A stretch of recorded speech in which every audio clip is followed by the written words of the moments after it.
Amis du chauffage, bonjour. Aujourd'hui, une petite vidéo pour vous expliquer comment j'ai résolu les problèmes d'humidité et de chauffage dans mon petit labo.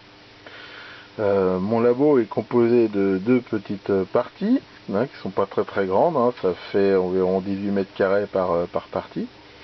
Et donc sur la partie plutôt électronique, j'ai tout simplement en fait système, c'est un radiateur soufflant qui fait, je sais pas, 2 kW, je sais pas exactement.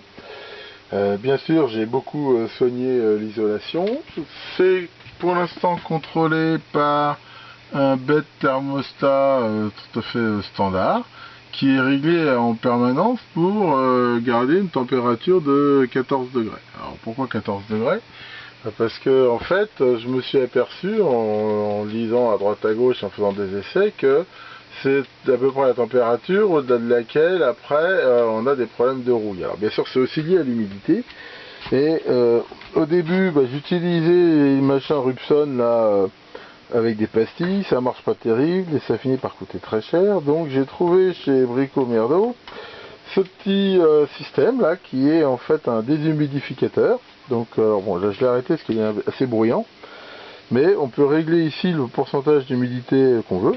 Et il permet soit de remplir ici une cuve qu'il faut vider périodiquement, et dans mon cas je la vide assez souvent, ou ici on peut y mettre une sortie, ce que j'ai fait, et cette sortie ici elle va dehors, et ce qui permet d'évacuer l'eau en continu. Alors j'ai eu un gros problème, c'est que je l'avais mis par terre, et en fait des fois ce truc là il n'y avait pas assez de pression, ça se bouchait, et ça m'a carrément bousillé une dalle d'agglo, ce qui m'a fait des tas de problèmes. Donc j'ai revu ma copie, et même si c'est pas très esthétique, j'ai fait ce système, c'est-à-dire en fait j'ai pris un bac tout connement en plastique ici, sur lequel j'ai fait qu'on voit ici, un système d'évacuation étanche, sur lequel donc j'ai branché ici le tuyau d'eau, qui donc se remplit automatiquement et donc va se vider. Donc avec ce système là, pour une consommation relativement modique, là j'arrive à réguler l'humidité, donc j'ai jamais plus de 60%.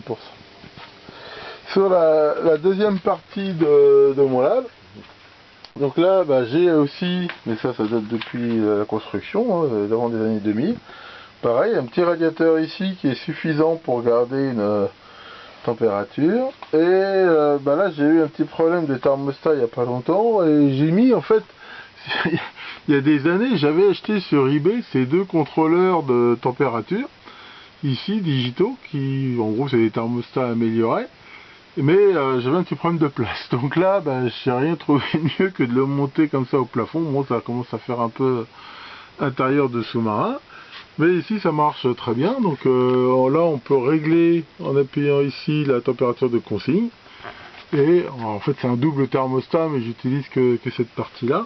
Et en fait j'en ai deux de ce modèle, l'autre je suis censé le mettre après dans l'autre partie, mais enfin donc là ça m'affiche donc la température ici de façon continue, et ça commande en fait ici cette petite boîte à relais qui me permet de contrôler le chauffage. Donc ici j'ai toujours trois positions, off j'en veux pas, on je force la marche, ou automatique.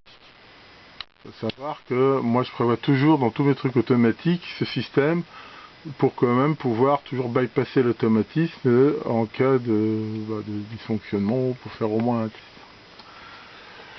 Donc voilà, et en faisant ça, ça me permet en fait de lutter contre la rouille, par exemple. Là on voit que j'ai pas tellement de problème d'oxydation. Alors en même temps, c'est sûr que de temps en temps, il faut pas hésiter à frotter les parties métalliques avec, moi j'utilise, alors je fais pas de pub, mais j'utilise du Transil comme ça, ce qui permet de les garder un petit peu grasses, et grâce à ça, aussi bien sur la fraiseuse que sur le tour, j'ai pas de problème d'humidité. Alors après chacun fait comme il veut, parce que il y a beaucoup de gens qui ont en effet des problèmes parce qu'ils ont des machines dans leur garage ou dans leur cave, et c'est l'éternel problème. Donc c'est pas très puissant comme chauffage, mais dans la mesure où j'ai bien soigné l'isolation, j'arrive à garder ça. Donc voilà, cette petite vidéo pour préparer l'hiver qui, d'après la météo, s'annonce rude. Merci beaucoup d'avoir regardé, et à bientôt pour de nouvelles vidéos.